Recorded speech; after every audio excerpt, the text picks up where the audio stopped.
Persistent dry conditions and increased wildfire activity have forced the New Jersey Forest Fire Service to implement Stage 3 fire restrictions across the state. So this means all fires in wooded areas will be prohibited unless contained in an elevated stove. No charcoal fires are allowed. New Jersey fire crews are currently battling a wildfire in Morris County. That one has burned about 77 acres and it's about 70% contained. And it looks like the warm and dry weather are here to stay as we take a live look outside. All right, Chief Meteorologist Nick Gregory tracking it all and joins us now with more truly magical weather out, Nick. For sure. I mean, temperatures today in the low 80s in parts of the area, almost that in the city, but the dryness is still going to be a problem. We're already now in the top 5 as far as dry streak days here with 22 so far. And again, it looks like we don't have any real rain coming in our forecast anytime soon. Slight chance we might get a couple of showers here Wednesday night to Thursday morning, but that doesn't look very likely. All right, look at the highs today. Low 80s is a throwback to late summer. 82 in Sussex, 84 Newark, 82 down to the shore. And mostly 70s you got across Long Island. And currently it's still quite mild around town. 72 in fact. 60 at Islip, about that at the east end. And then we have 50s appearing when you get North Jersey into the Hudson Valley. There'll be a wide range in temperatures tonight, as you'll see. Pretty typical this time of the year. More of a west wind, light, 5 miles an hour, or it's gone calm. But satellite view shows nothing nearby. And it's going to stay that way. We won't have any problems coming our way anytime soon, except that we really do need the rain, but you got to go way west to find any of it, and it's not necessarily coming our way. So Futurecast shows, again, we're in the clear tonight, and we're going to be in the clear tomorrow with more sunshine coming up in the forecast as well. A little cooler in the suburbs tonight, but really, compared to what it could be, it's not so bad. Mid to some upper 40s there. 63 in the city, and then 50s as you get back closer to the coast.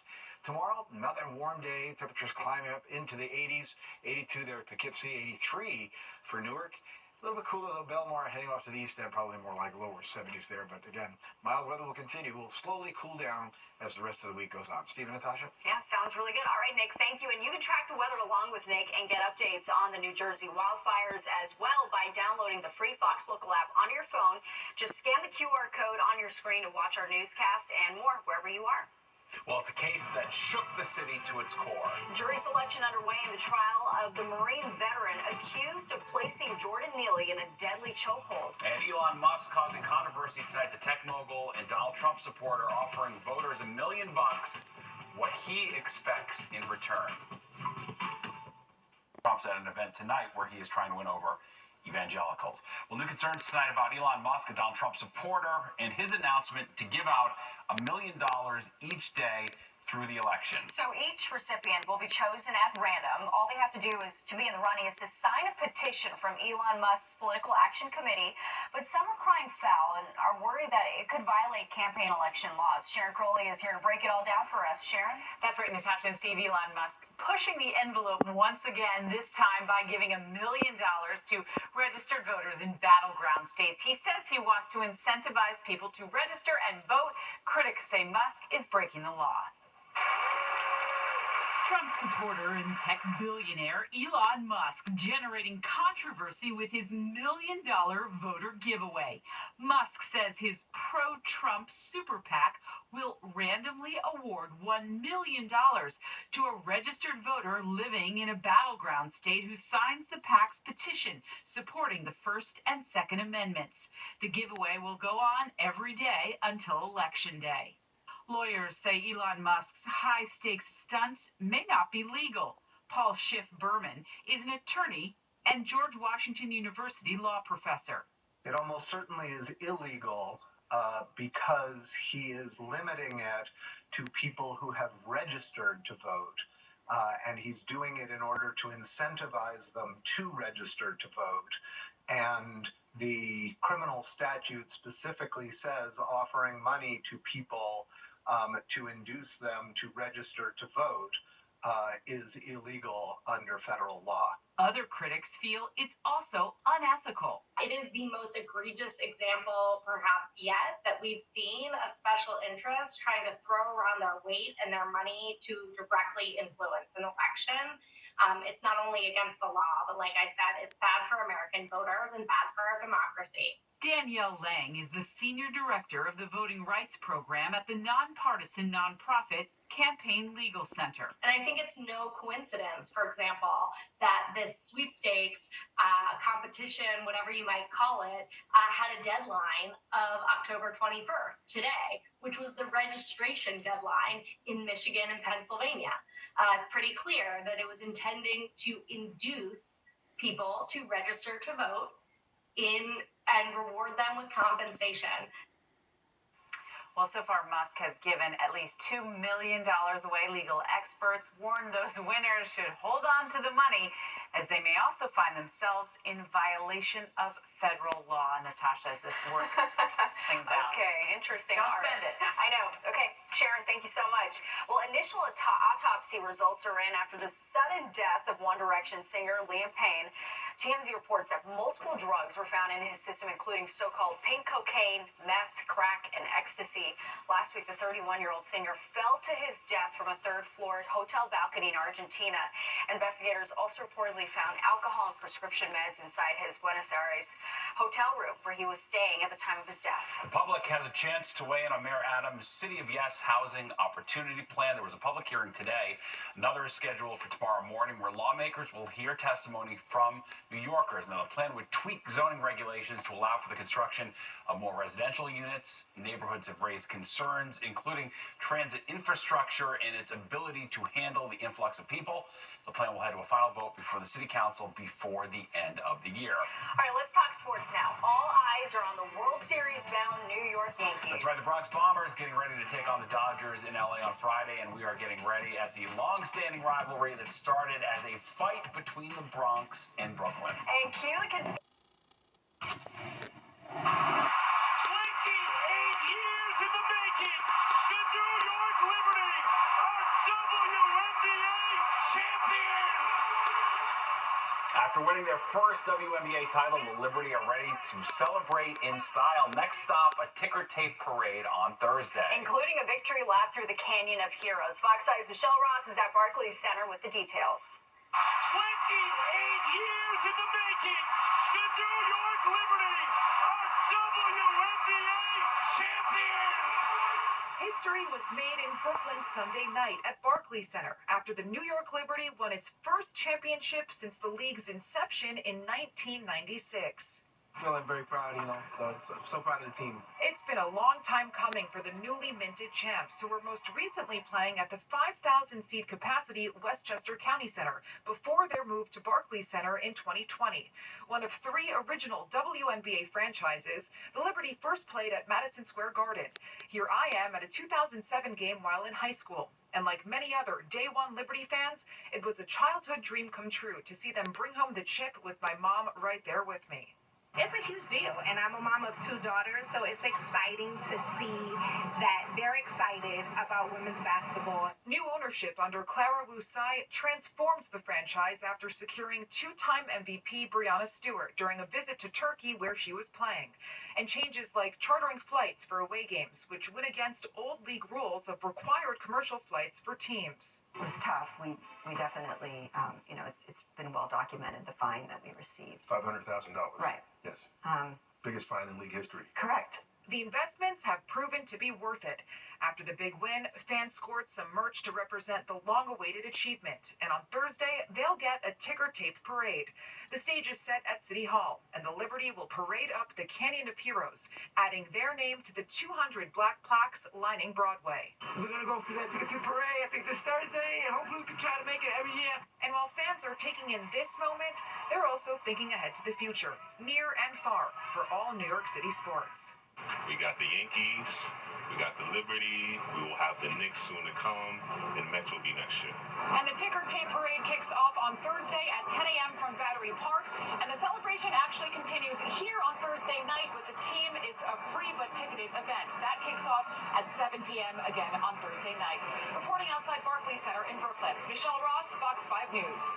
Very exciting. Yeah. Well, it's the viral video that you have to see to believe. Oh, yeah, check it out. A woman driving on the Belt Parkway when it appears another driver cuts her off and then violently throws the car into reverse. This video is crazy. Wow.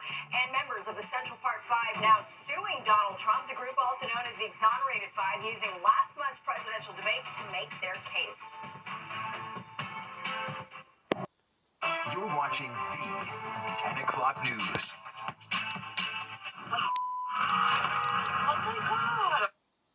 Just shocking dash cam video showing what appears to be a car reversing violently into an SUV after cutting it off. Look at that. The entire encounter on the Belt Parkway caught on camera and going viral. And get this, it all appears to be a case of insurance fraud. All right, if it hadn't been for a driver having a dash cam rolling, people probably never would have believed it. Fox 5's Duarte Geraldino has more on the shocking video and how you can protect yourself. This dashcam video posted on TikTok going viral over the weekend. It captures the moment a Honda Accord cuts off Ashipa Natasha on the Belt Parkway in Queens. She slams on the brakes, but then... Oh my God, what is he doing? Babe, what happened? You saw that right. The car in front backs into her. I got into an accident, oh my God. This guy just reversed into me. What the hell is going on? Reversed into you? Yeah. Michael Salazar is a retired NYPD officer and criminal justice professor. He says Natasha's dash cam makes it clear this was no mistake. Totally planned, and I'm sure they've done it before. Salazar points out how something about their back window is peculiar. When you watch the video again, you see that there was like a hefty bag covering the rear windshield, and then they were trying to prop it back up, apparently to cover up who the drivers were. Alleged fraudsters like this often target people driving alone, especially women. The National Insurance Crime Bureau says these kinds of crashes are more common in busy cities like New York, where scammers prey on drivers in heavy traffic. Well, thank God I have a dash camera. People cut you off and they're trying to say, oh, you scratched my car. I was like, oh, no, I did not. So when they come out and they see, they say, okay, I saw I have right here. And they just walk right on by? Mm-hmm. Salazar's advice, always have a dash cam and call 911 right away. Be clear with officers. What I would tell my family is that when you call 911, you make sure you tell them that I was in an accident and I believe this person backed into me and caused an accident. So now it spells out a crime. Duarte Geraldino, Fox 5 News.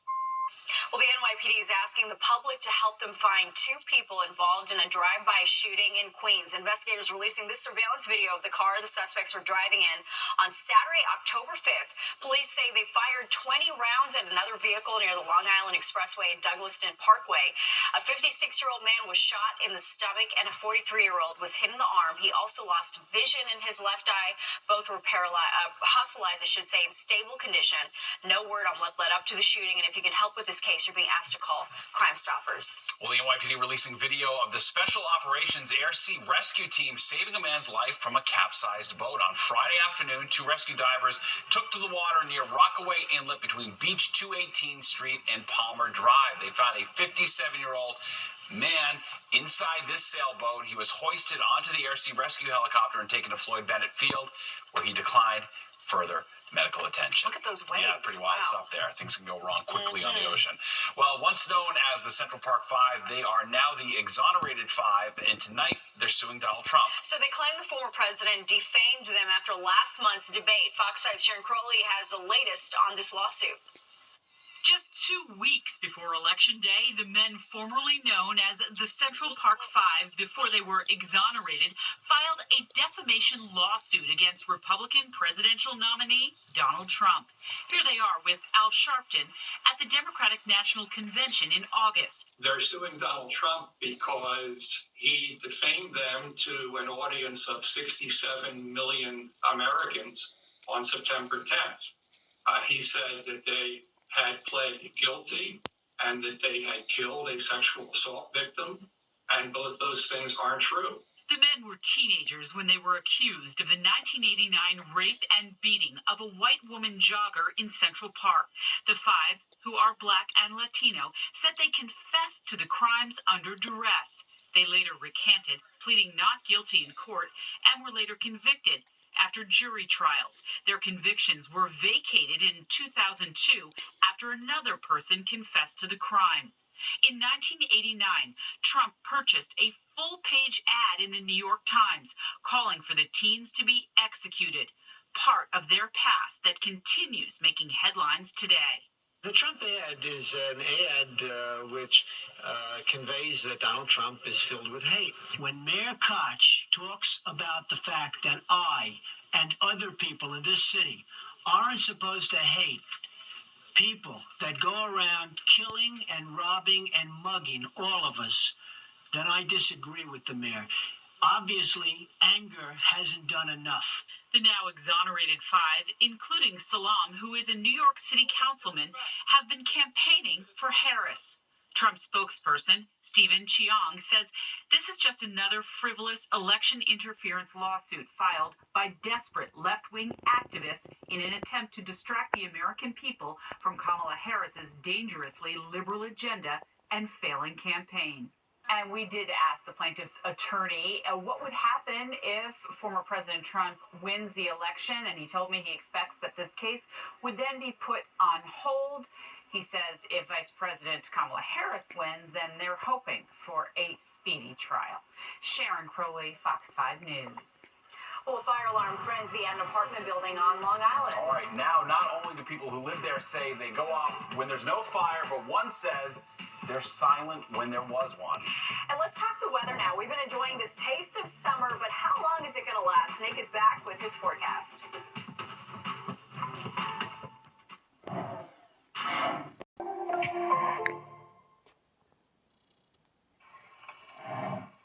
All right, you're being asked to check your freezer. Treehouse Food says it's recalling more than 500 varieties of its frozen waffles because of a possible listeria contamination. Many stores sell the waffles under their own store brand names, including Walmart, Target, and Aldi's. Treehouse says so far no illnesses related to the waffles has been reported, but if you recently bought some, you should throw it out or return it for a refund. Well, it's not quite the Amityville horror, but fire alarm issues at one complex have people there at their wits' end. So first they were going off when they weren't supposed to, but now as Jody Goldberg shows us, at least one person says hers did not go off when it should have. The pool is amazing, the gym is amazing, the amenities are amazing. But it's the ongoing and random ringing of the fire alarm that has this resident, who asked us not to show her face on camera for fear of retribution, moving out of her one-bedroom here at the Avalon in Amityville. They advertise it as a luxury apartment when it's literally debilitating to live here. She's breaking her lease and is among the several hundred residents dealing with the disruption for more than a year now. I don't even know how many times in the past year, like at least over 50, probably over 100. We first reported on this story last month after the Amityville Fire Department received more than 20 calls for false alarms since August of last year. Avalon Bay telling Fox 5 then the system had been functioning as designed.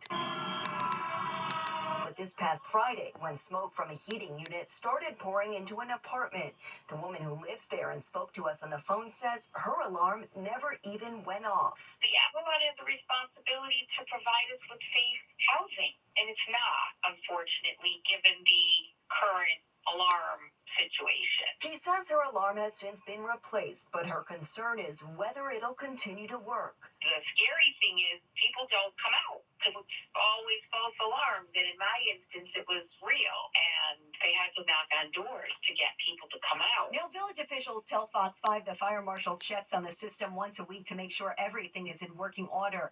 They also say they're in touch with management to make sure any issue is being dealt with. Not like we can kick them out of town. They're here, so we're going to get it worked out. And as long as they're responding to the incidents that happen, that's what we want. Resident Scott Cackett is losing hope. He's another tenant looking for somewhere else to live. It seems like no matter what we say or what we do, nothing's going to get fixed. Avalon Bay telling Fox 5 today there have been 3 incidents since our last story, and the system isn't faulty.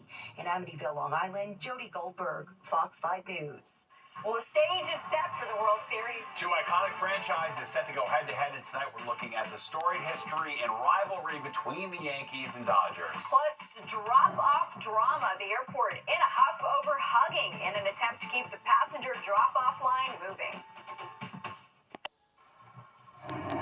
The Yankees are set to take on the Dodgers in the World Series for the first time since 1981. All right, and you will see it all on Fox 5 tonight as we count down to Game 1. Kendall Green takes a look back at the rivalry between the two teams. With the Yankees clinching their first trip to the World Series since 2009, their matchup with the NLCS champions, the LA Dodgers, is set to be a series for the history books, already endowed with its own deep chapters. The franchises have met 11 times in the postseason for a world title, the most in all of Major League Baseball, as historians label the renewed rivalry as a revival of America's favorite pastime. Major League Baseball was hungering for this matchup. The Yankees and the Dodgers, two of the jewel franchises in the game. The Dodgers-Yanks postseason rivalry dates back to the 1940s, when the Dodgers were based in Brooklyn. Yankees manager Aaron Boone shared Monday he grew up as a student of the storied rivalry. East meets West, and this is, Dodgers, Yankees, Lakers, Celtics. I certainly remember, those times and those teams very well. In the late 1970s and early 1980s, the Dodgers and the Yanks met 3 times in 5 years on the national stage. The Yankees won consecutive World Series against the Dodgers in 77 and 78, took a 2-0 lead in 1981, and then the Dodgers won 4 straight. From then, radio host Ed Randall was hooked on the Yankees and that rivalry matchup. These were teams that were loaded, the Yankees and Dodgers, most especially the Yankees. The last time they played, Reggie Jackson was the star for the Yankees. People were literally dancing in the streets.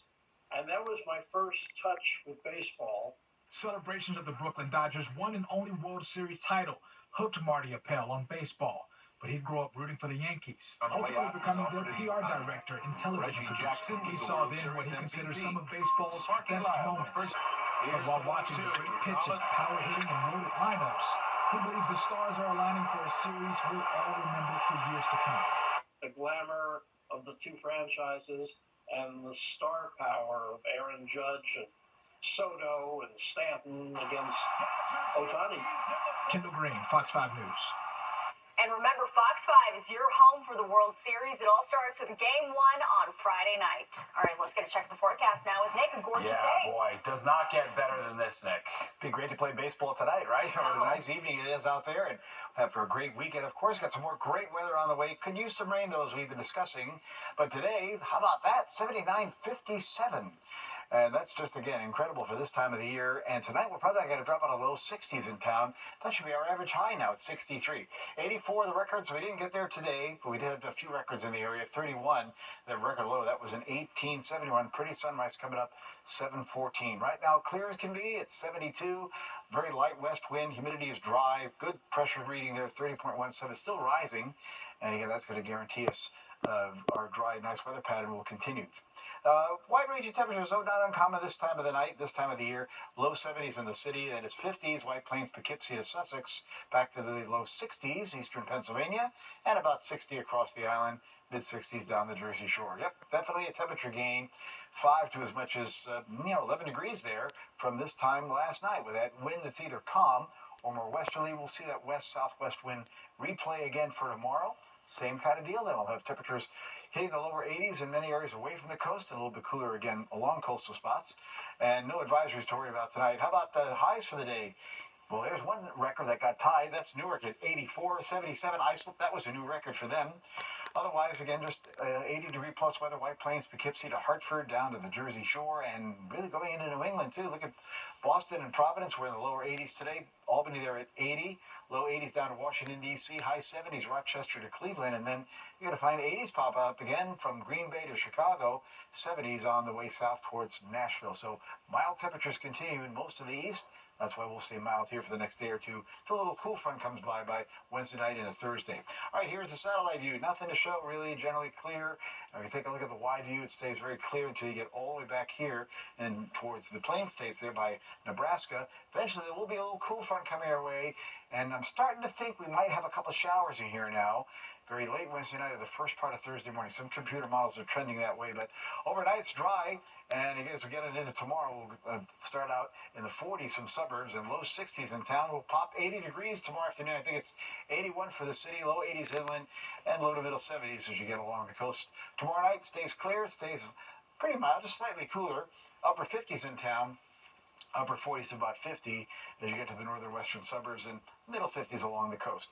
All right, on Wednesday, we're still going to be in the 70s, a little bit cooler again. Then that little cool front arrives, and that will start cooling us down later on in the week. In the meantime, can't quite see much of left of what's Oscar. It's kind of falling apart there. Tropical storm now with 40-mile-per-hour winds, and eventually it just kind of heads off into the Atlantic, and that'll be the end of Oscar. All right, 63 in the city tonight, upper 40s to upper 50s in those cooler suburbs, and the sky stays clear. The sun shines back here tomorrow as we top off at 81, get a little cooler at the coast, heading on into the lower 70s as we head to those spots. All right, here's a 7-day. Nice Wednesday, 76. Windy, there's the cool day. Maybe now some showers again. Late Wednesday night, early Thursday morning. I have to watch that. It's 60s into Friday and Saturday, and then it's 50s with another front coming by Monday into Tuesday. Steve and Natasha? All right, sounds good. Nick, thank you. Well, the vessel at Hudson Yards is reopening with new safety features in place. 150-foot structure is known for its honeycomb design and zigzagging stairs. It first opened back in 2019, but it closed 2 years later after a series of deaths by suicide. Steel mesh has now been installed from floor to ceiling on each level as a safety precaution. The top level will remain closed. Just in time for the holidays, could a cuddle cap be coming to an airport near you? All right, the reason behind the hugging crackdown that's gone viral.